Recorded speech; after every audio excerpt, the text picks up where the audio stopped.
The next presentation is Unblind My Mind, What Are We Eating? Katherine Reid is the speaker.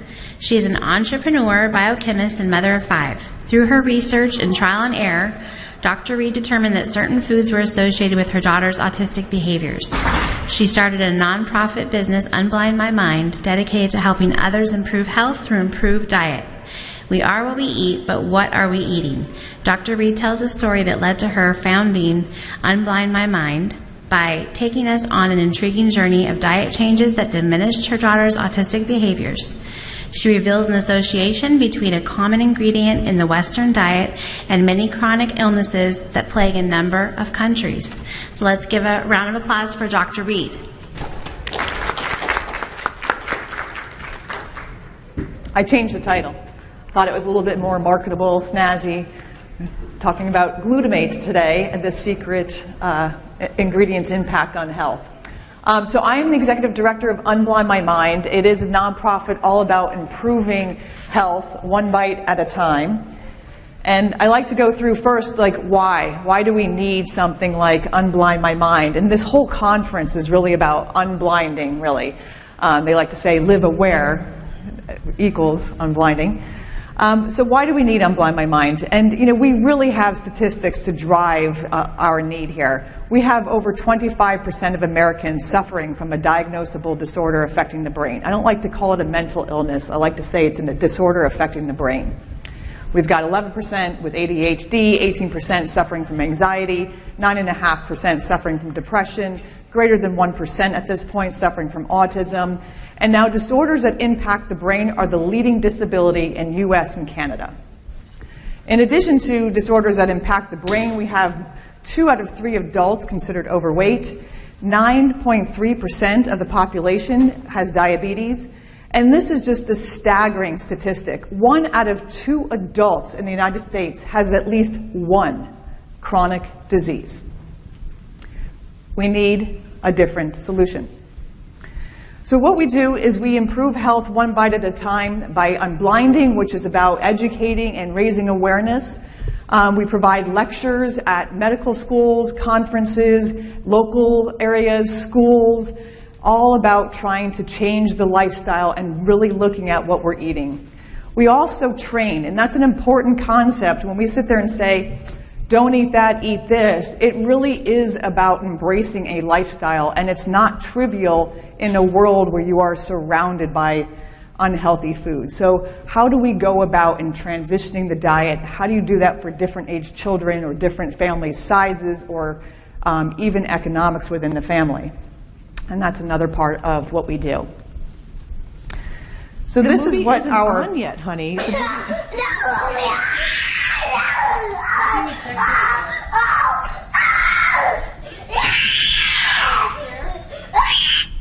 This is what our journey started off looking like and why we were on the journey. And this is my youngest, diagnosed, soon after she was diagnosed with autism. And this was an example of her going through this like yes-no loop, what we'd call this indecisive, uncalm loop. And in this particular example, she couldn't decide whether she wanted a movie or didn't want a movie. She was in this indecisive loop that each time she went through that loop, it resulted in more and more uncalm.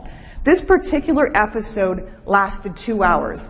Typically, the episodes would just, stop because she was so physically exhausted, only to find out that she would wake up and resume the exact same loop wherever she ended up leaving off and going to sleep. Additional symptoms consistent with her diagnosis are in this video. And is it going to start? Here we go. Maybe I manually start it. Brookie. Yo, sister. Brooke. Elizabeth. We love you, Brookie. Oh, we need a mama. Let's go to the mountain. Where's my smile? Now, as a mother, I was absolutely devastated because despite having 4 older children, I had no idea how to parent her, and I could see that her health was deteriorating, and I had no idea what to do to help her health. But as a scientist, I was absolutely determined and really became engrossed in what would result in the brain and the body having these sorts of symptoms that were really absolutely plaguing the family. It was completely dysfunctional. And so I started to look at just even the other symptoms that were associated with my child's health profile, but yet are not related to autism. She had frequent GI issues. We took her into the doctor twice because of severe constipation. And the doctor would report, no, that's normal. She didn't have a bowel movement for 6 days, that's normal. No, that's not normal. She had high IgG levels that were very much, she was reacting to her environment, reacting to the cat, and reacting to the dust, and reacting to pretty much her environment. She was frequently ill, chronic signs of inflammation, the red eye shiners and dark eye circles, puffy cheeks with bumps on the skin, bumps on the arms, bronchitis, constantly wheezy. She also had many allergies, very wheezy in the lungs, very asthmatic, weak muscle tone, and even though she was a toddler, she would complain about her legs aching just walking a small distance. These are not associated with autism, and you will not find these in the DSM-V. Yet many children on the spectrum or with chronic inflammatory issues have many of these symptoms. So what I'm going to talk about today is what our unblinding led to was really looking at glutamate. And it's just again one example of a lack of transparency, and I hope that this is unblinding for you. So I'm going to discuss what is it? Why is it important to regulate the intake for health? Where is it? And how do you balance it? So first of all, glutamate is an amino acid metabolized by every single organism on Earth, microbes, plants, and every single animal. And so clearly it's in our bodies and we do need it. It's an excitatory neurotransmitter, meaning it excites our nervous system, and it's responsible for activating 40% of our nervous system. It's used in energy balance, digestion, regulation, ammonia balance, memory, learning, inflammatory and immunological responses, and so much more. Glutamate goes by different names, and this is really how a lot of the myth is being propelled throughout the industry. Glutamic acid means it's just protonated and has no charge. Glutamate, which means it does have a charge. And then one example of an ion bonding to the charged molecule is monosodium glutamate, or MSG. All of these chemicals have the same reactivity in our body. But as soon as it enters our body, because of the pH of our body, it's entering as glutamate, and that's what's binding to our receptors and is metabolized. You'll hear me referred to as glutamate signaling, which refers to glutamate, the chemical, binding to these receptors that are all over our body, our skin, our lungs, our liver, our digestive tract, our heart, our eyes, our brain. These glutamates binding to the receptors, and it activates a certain function. And so you can have the neurological function, which is activating the neuron, or you can have it actually regulating glucose. Now think about the epidemic of metabolic syndrome or energy utilization disorders, and you've got glutamate that is actually regulating glucose going into the cells or not going into the cells. So this is just another example of one of its functions. So it's like glutamate, you've got one key that opens up many doors. This is just from the open source, KEGG pathway, which I love KEGG. It allows you to go to and find out any single metabolic pathway. This is just glutamate. It is how you link nitrogen metabolism to carbon metabolism. Carbon metabolism is how we get our energy. Nitrogen is how we have ammonia balance or nitrogen balance within the system. And so you have all of these functions that are all related to glutamate metabolism. So clearly, we need glutamate. So if it's natural, what's the issue? And the issue is excess. We have over 1 million scientific publications demonstrating evidence that we have many diseases and disorders related to glutamate dysfunction. Alzheimer's, they have glutamate blocker drugs for Alzheimer's. They're starting to do that for all sorts of other diseases. And these are all have an underlying mechanism of glutamate dysfunction.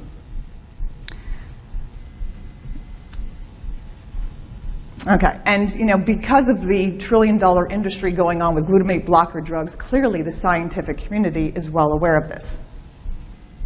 So I just wanted to make sure that people had references, and so if the talks are being provided, there's plenty of scientific references linking glutamate to ADHD and mood disorders, autism, diabetes, obesity.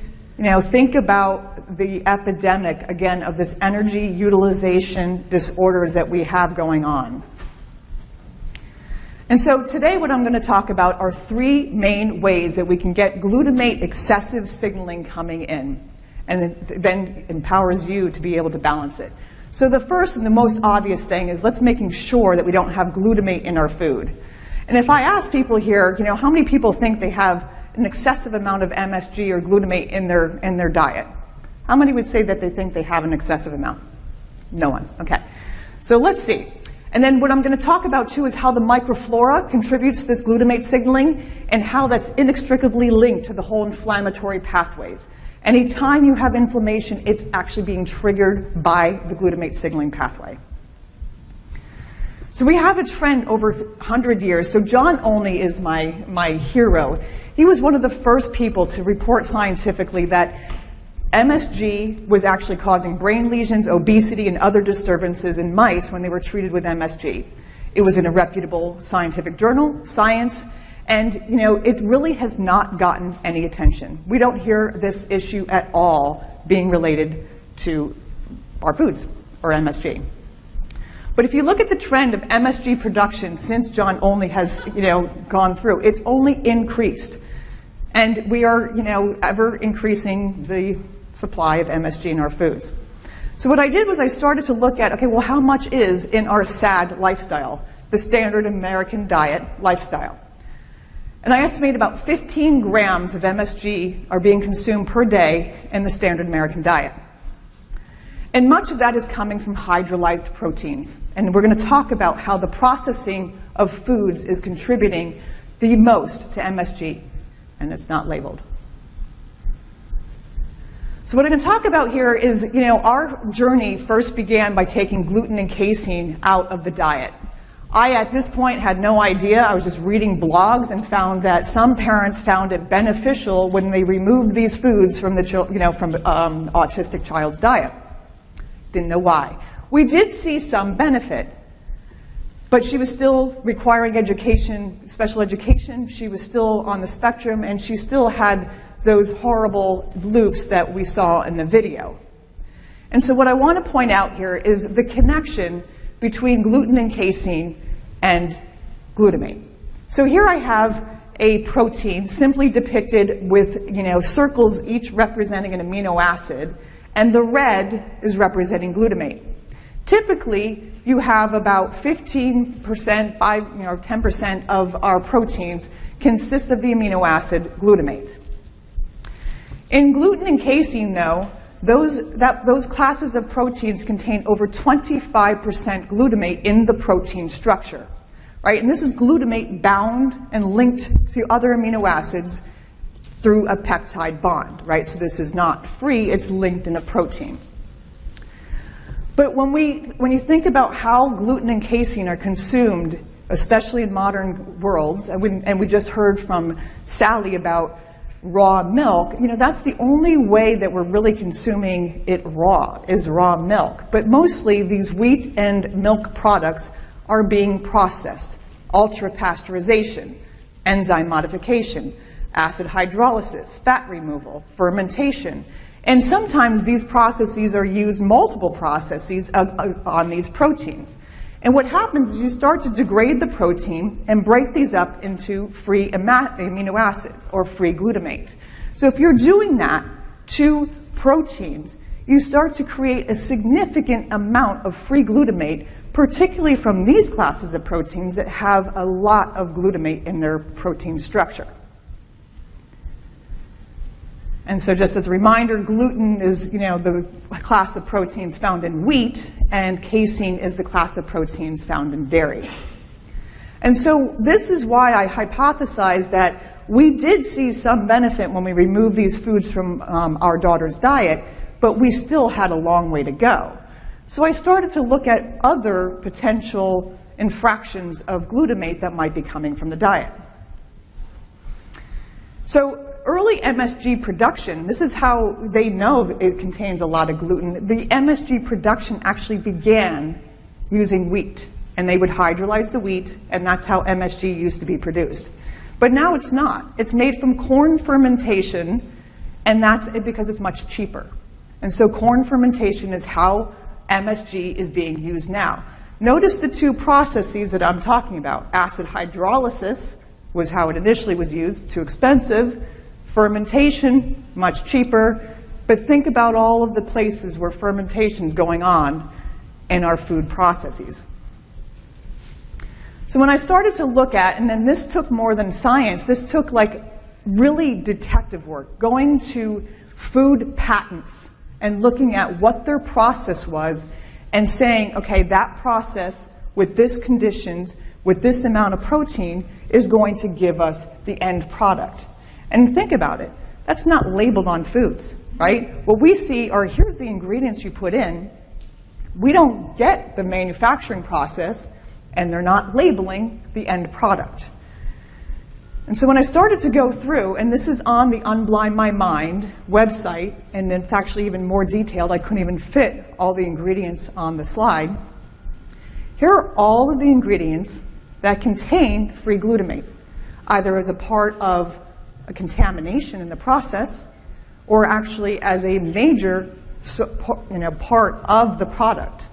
And as you can see here, there's a lot of protein isolate, protein extracts, plant protein, soy sauces. Fermented proteins result in glutamate. But then you have all these other additives, natural flavors. There's 4,200 patents with how to put free glutamate in natural flavors. You can't get more of a black box ingredient label and you have no idea what's in that ingredient label. Gelatin is hydrolyzed collagen that's extracted from tendons and cow hoofs, and sometimes these manufacturing processes have to hydrolyze that extensively to get it out of the animal. Citric acid, you'll see it in so many different things. There it's a contaminant. It's using corn fermentation to make citric acid. So if you think that it's lemon juice being squeezed in this, grandmotherly, lovely way, it's not. It's coming from corn fermentation using aspergillus, and the glutamate is a contaminant, a small contaminant, but it adds up along the diet. So then when I had this list, I was like, okay, boy, do I have my work cut out for me in terms of removing all of these foods. And essentially it boils down to glutamate is in 95% of our processed foods. And so why would manufacturers want to hide or not label glutamate? And when John Olney started to raise the awareness of the public, and there was a negative association with health and MSG, the public was like, no, we don't want MSG. We want MSG free.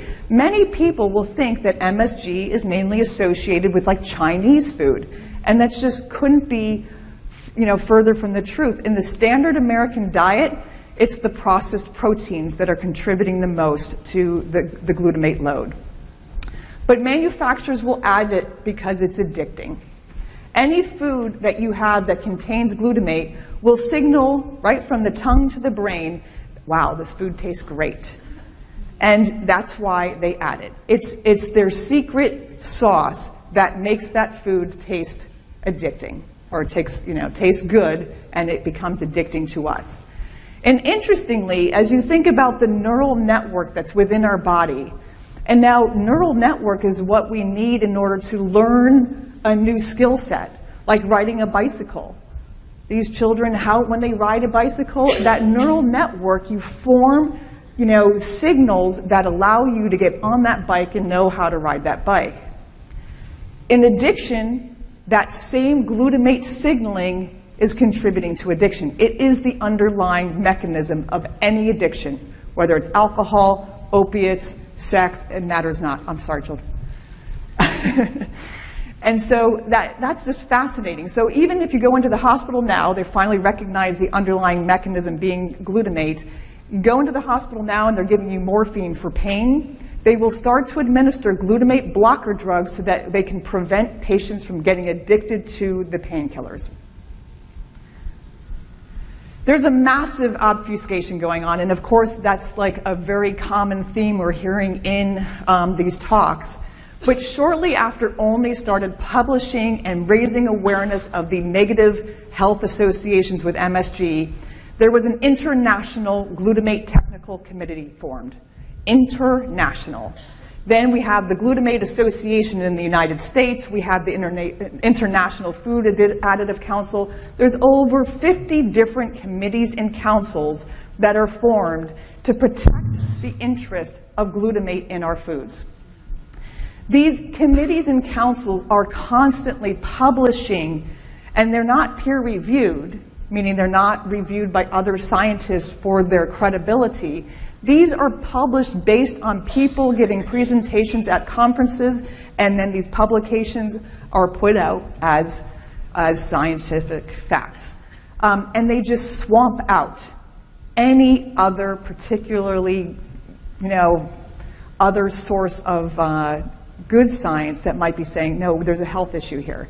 So you've got, a massive amount of money funding one side and nothing funding, glutamate is not safe. But I'm not the first one to notice this, and I'm not going to be the last. There's been a lot of people who have dedicated their lives trying to get this information out and raising awareness on glutamate in the food. I met a woman, Adrienne Samuels, who wrote a book. It wasn't Alzheimer's, it was MSG. Her husband was diagnosed with MSG, or diagnosed with Alzheimer's, and they found, through changing the diet that he was absolutely sensitive to MSG. So when they nailed that and they removed all of the free glutamate from the diet, he was able to reverse his diagnosis of Alzheimer's.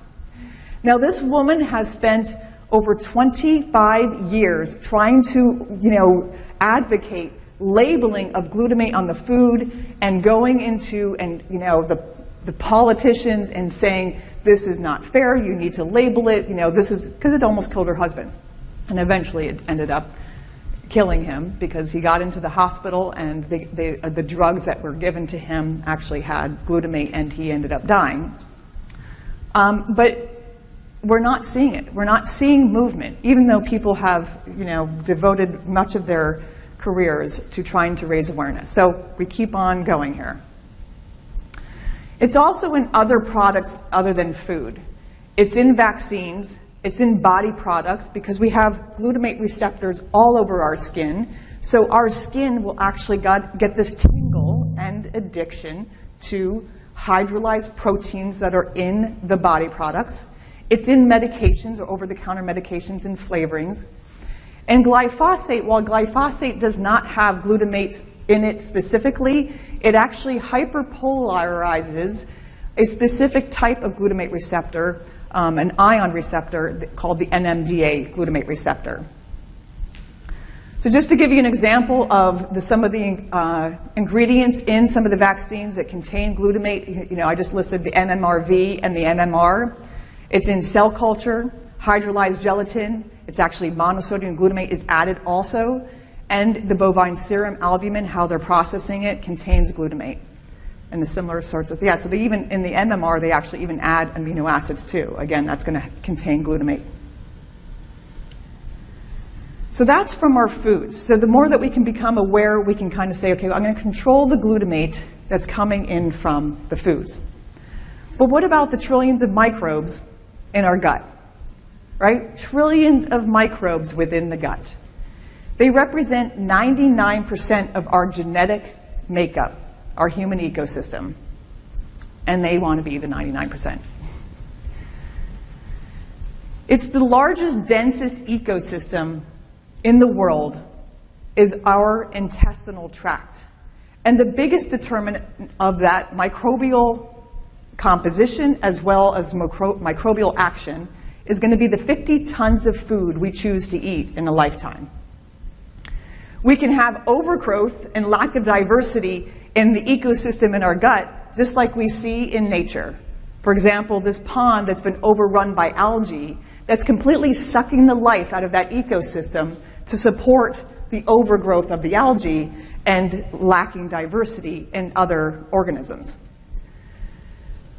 On the other side, you can have an absolute hostile environment with chemicals that do not support microbial growth at all, like chlorine in a swimming pool, but it would be like analogous to the toxics that we might consume, antibiotics, that would just wipe out microbial activity within our ecosystem. So balance is absolutely important, and the microbes produce chemicals in response to the food. So we eat the food, the microbes say, okay, I'm going to make chemicals in response. We call those metabolites, and these absolutely are influential on our health. Protein fermentation, as we discussed, is one of the major sources of glutamate in food manufacturing. If you have excessive protein fermentation in our gut, absence of fiber fermentation, you start to get glutamate production from protein fermentation that's going on in the gut. And people don't they don't think about that source. So if your protein consumption is way up here relative to your fiber, you start to ferment that protein in your gut. You produce phenols, ammonia, amines, keto acids, in addition to glutamate. There is a particular class of microbes that is really becoming more and more abundant in the standard American diet called Clostridia, and not Clostridia difficile, which they typically associate with dysbiosis or diarrhea, but the whole Clostridia family, which contains many, many, many different species. Clostridia love to secrete proteases, which are enzymes that break apart the amino acids in a protein, and then they metabolize the amino acids. These Clostridia love metabolizing proteins. We also have a lot of examples of microbes that love glutamate for their survival. Like I said, every single organism on Earth utilizes glutamate.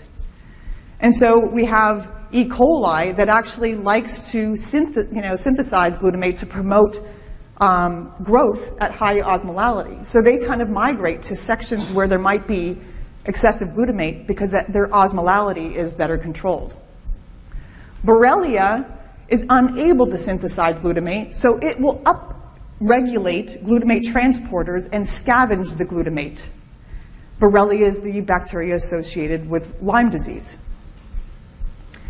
And this is also how many, many organisms will control their pH within their cell if the outside environment is hostile, meaning it's really acidic outside in their environment. They can control their environment in their cells through glutamate. Now, one way that the microbes can induce a glutamate-rich environment is by inducing inflammation. So if you think about all the scientific articles that are on there, that they're seeing that microbial composition is changing with inflammation. And it turns out that we need glutamate signaling imbalance to have a functional neurological signaling. But if there's a stress or there's excessive glutamate signaling, that's a stress response in our body. It's how our whole sensory system is signaling. And it triggers the inflammatory and immune responses. So glutamate is actually a regulator of inflammation and immune regulation. And so what better way for a microbe to get all its glutamate if it is surviving on glutamate than to induce induce inflammation in the host. And glutamate is inextricably linked to the whole inflammatory pathway. And if you think about and look at the rates of allergies and autoimmune diseases and inflammatory issues that are going on in modern civilizations. And there's some references there. Glutamate joins the ranks of immunomodulation. They even have, depression now as an inflammatory issue, and they call it glutamate-based depression. So they're definitely linking this in the scientific medical world with glutamate, inflammatory, and immune responses. There's been much written about the gut-brain connection and the inflammation that might be started in the gut that's going right to the brain. And it's a two-way highway. If you have inflammation in your gut, it can trigger inflammation in the brain, and vice versa. If somebody has a blunt trauma to their head and they get inflammation, it can actually trigger the inflammatory response in different parts of the body. And this is what makes it so difficult for people to connect what they're eating with what they might be, with cognitive function. But it's absolutely linked. So we have this vicious cycle here where we get overactivation of our glutamate receptors that triggers inflammation. You get this glutamate buildup outside the cells of sites of inflammation, and then you get these microbes that are actually migrate to these sites of inflammation so that they can metabolize the glutamate and live in a nice little environment, and they trigger this chronic inflammatory cycle. It becomes a vicious cycle. Microbe survival can just drive our actions and behaviors. We become so addicted that it's the microbes that are driving us to certain foods, and that's becoming more and more out there about the addictions of food. We hear a lot of it with respect to sugar. You could write the same exact story about glutamate. And so you can have a whole composition in your human gut of microbes that want MSG.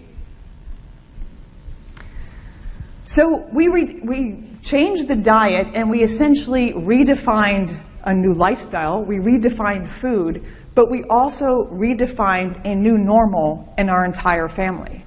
The one that was most impacted was my youngest, who no longer is considered on the spectrum. She lost her autism diagnosis. Thank you. And she went, and Elizabeth right here just met her recently. But she went from the 2.5 to 5th percentile in learning. She was way down there when she was first evaluated, to now she's completely in her range at 75th percentile. She's doing fine and thriving in school.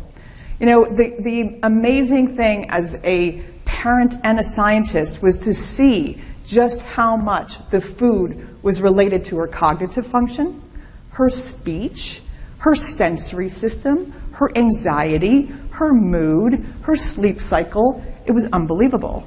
Now for me, I decided as a good mom, I was going to go on this whole dietary journey with her.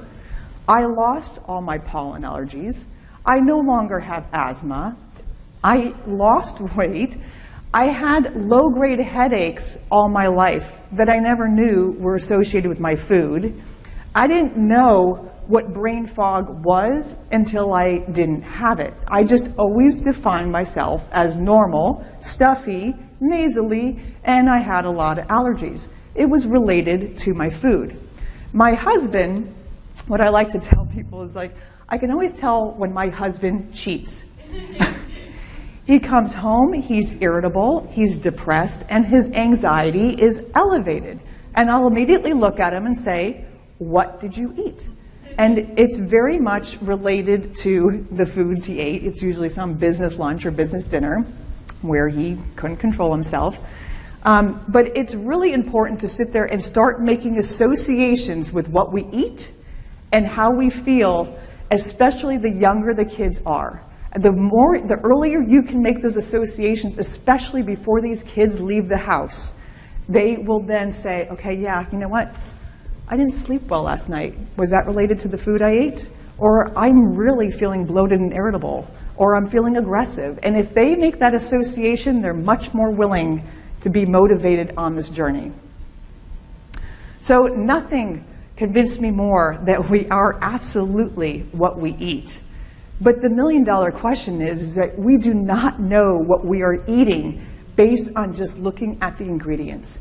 So when I give lectures of people and I'm actually trying to train people, I'll bring up some obnoxious food with about 50 different ingredients and say, we could go through every single one of these ingredients and try to figure out whether or not this is something that we should be eating. Or I could hold up an organic, head of cabbage and say, you know what? I don't have to read the ingredients here. I can control what I'm bringing into the house. I know what my starting material is, and I don't have to rely on knowing what the manufacturing process was of a particular product. Now, there are some products out there, which I'm sure some of them are out there, but it's always important to say, okay, what have you done to this food? What process? And even coconut flour, I had clients sending me descriptions of glutamate in coconut flour. You know why? Because they're using an acid hydrolysis process to remove the fat from the coconut, and in doing so, they're hydrolyzing the protein, degrading the protein, and it contains glutamate. So now how many people think they might have some MSG in their diet? Yeah, right? And I mean, it's hard if you're not, really aware of this, it's hard to say, no, I don't have that. And oftentimes people will say, no, I don't have any MSG in my diet, but they'll be eating some, commercially sugary yogurt. And I'm like, yeah, you got some. So what I established was, the reduced excitatory inflammatory diet lifestyle. Reid. And it was, this way I don't forget it. It's my last name. I won't forget this lifestyle.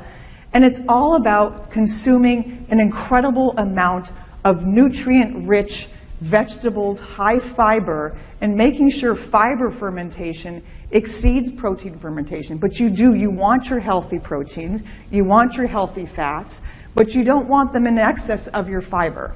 The fiber should be fueling the majority of your microbes in your lower intestinal tract. That's what's producing the short-chain fatty acids that have been shown to be very conducive to, the integrity of the intestinal barrier and promoting good health in the intestinal tract. And this is an example of a food web. Now, polyphenols do something similar. Fiber supports an incredible microbial web. And what that means is that you've got layers of microbes that are important for each of these layers of fiber digestion or fermentation, and it's supporting an entire web, as opposed to, obliterating or having your food very processed.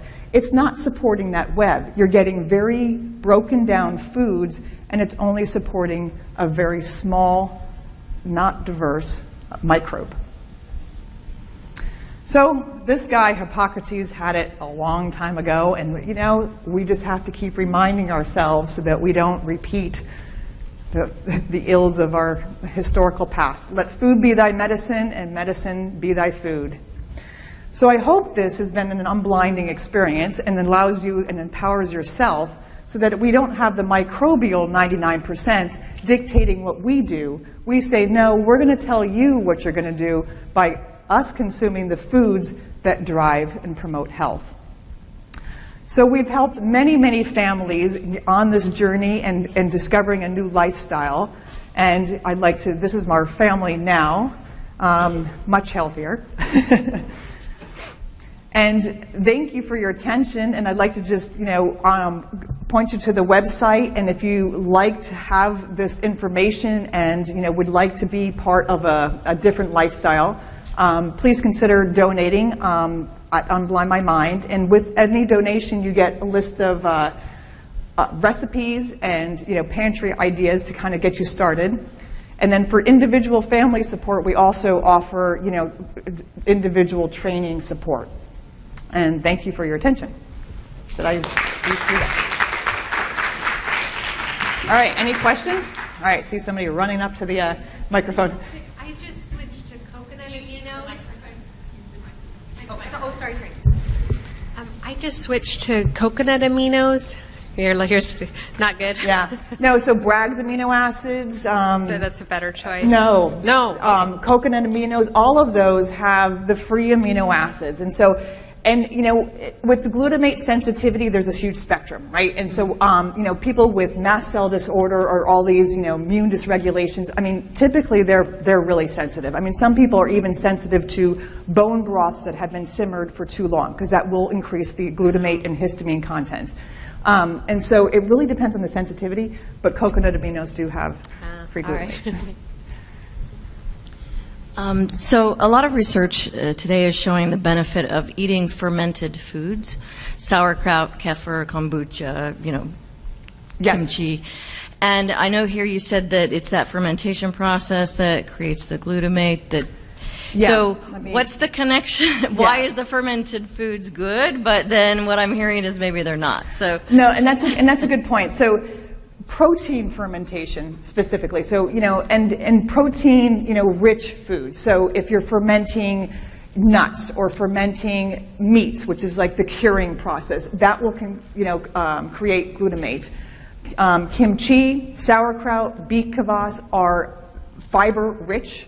And so they're promoting fiber fermentation, not protein fermentation. And so that is a good way for a probiotic source and inoculating ourselves with the microbes with the activity that we want. We want fiber fermenters in our gut. Oh, sure, kimchi. And again, you sometimes have to really make sure that they're not adding sugars and things like that, because sometimes they'll add sugars to promote the colony forming units, but we don't need sugar fermenters in our gut. We probably have plenty of those. Kimchi, beet kvass, sauerkrauts, and beet kvass is just fermented beets. So yeah, and any assortment of vegetables that you're fermenting. So you want the high fiber, nutrient rich vegetables, you know, fermenting, and herbs, you know, ginger and turmeric and sarsaparilla, things like that, you know, that are fiber rich. Does that answer your question? Hi, Catherine. That was a great talk. Thank you so much. I just wanted to point out another source of MSG that you may not know about. And I learned this from Jack Samuels.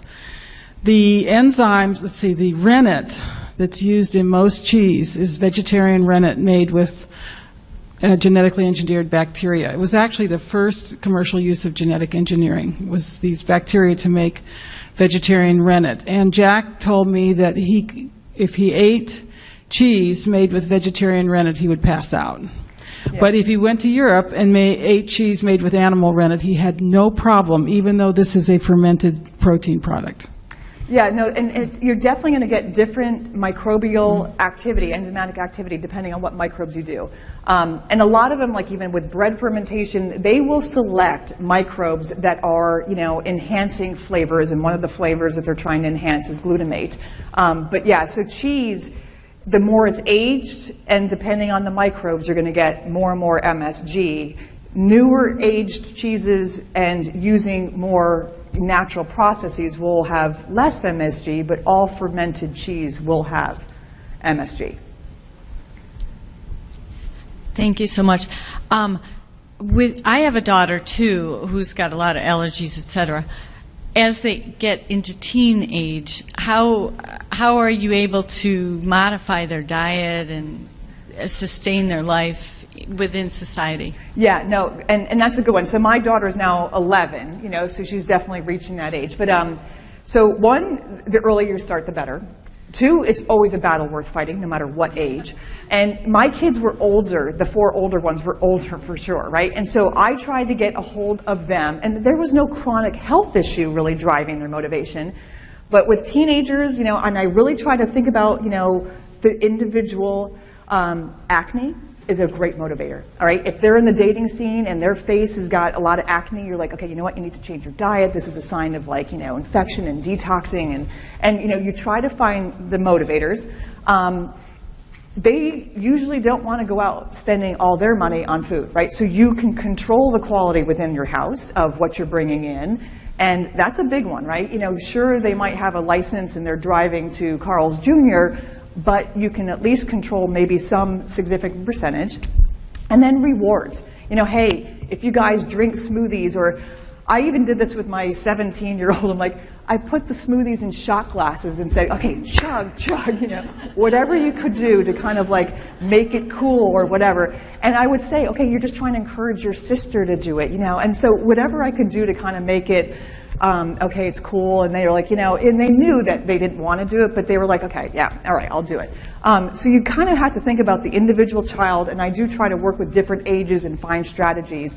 And Sally had a good point too, is sneak attack. Like, it's amazing what you can put in meatloaves, a parsley and onions and garlic and, flax seeds. I mean, you can really enrich lots of things and sneak in. And calling a hamburger in our house is no longer like mostly beef. It is like a bunch of different vegetables. And some beef. Grass-fed. I'm madly writing because I have a 14-year-old who now wants to do what he wants to do. When you were describing some things about yourself, I recognized myself with a lifetime of postnasal drip and sinus stuff, and I was curious what you found, if it was more dairy or more gluten, or what. Do you have a theory on, at least for you, Yeah, what it was? I think for me personally, it was more dairy than wheat. Okay. Unbelievable, because when I cheat, Ice cream. a party or something, yeah. It's hard to give up ice cream. Well, the cheese, usually cheese is that served at parties. I feel like I'm hung over and I haven't drank any alcohol, but that postnasal drip and congestion just goes right to me where I get headaches from cheese. And I'll try to be really good and eat like the newer age cheeses, which definitely is less reactive for me. But like Parmesan, I can have a headache for 3 days if I eat too much. Did you Parmesan. try goat or sheep instead? Yeah. So or was it just as cheese, bad? Yeah. I mean, I have my threshold. If I eat too much goat cheese, which I definitely can do, I will get the same reaction. So it's all about individual kind of what is your sensitivity and what's the load you can handle. And obviously you don't want to keep pushing that because you're kind of pushing the inflammation load. Do you think it was the rennet that she mentioned that may also be in the goat or cheese? Goat or sheep cheese? Yeah. Say that 10 times fast. Sheep cheese. Sorry. So I do. I think goat cheese is typically less inflammatory than, and it does depend on the process. It depends on what rennets they do. And each manufacturer even has patents on their rennets sometimes. So it depends on, so going to like a farmer's market or a farm where they're actually making their own goat cheese there, they're typically passionate about what they're doing and are really trying to think about things from a very naturalistic way. And that's usually where I like to start, is like, okay, what's your product, and those are typically kind of local, I was thinking of the sheep pecorino from Italy, where they say people are the longest lived. They eat a lot of that cheese, so I was curious. Yeah. Thank you. But yeah, so it was definitely the cheese for me. But it's very individualized. I mean, some people are just obviously very reactive to, gluten too, and that could be an inflammatory. All right, any more questions? All right. Yeah, and it's interesting because, what I deal with a lot of chronic fatigue patients, and obviously chronic inflammation is a huge part of their profile, where they can't drink any alcohol. They really can't. It's just too inflammatory. So alcohol will be inflammatory. So it's just and that might induce more glutamate signaling. So again, it's about a load. I must confess, I can drink 1 glass of wine and be fine. But if I'm doing 2, I can definitely I can feel it. Lightweight. All right. Thank you so much for your attention.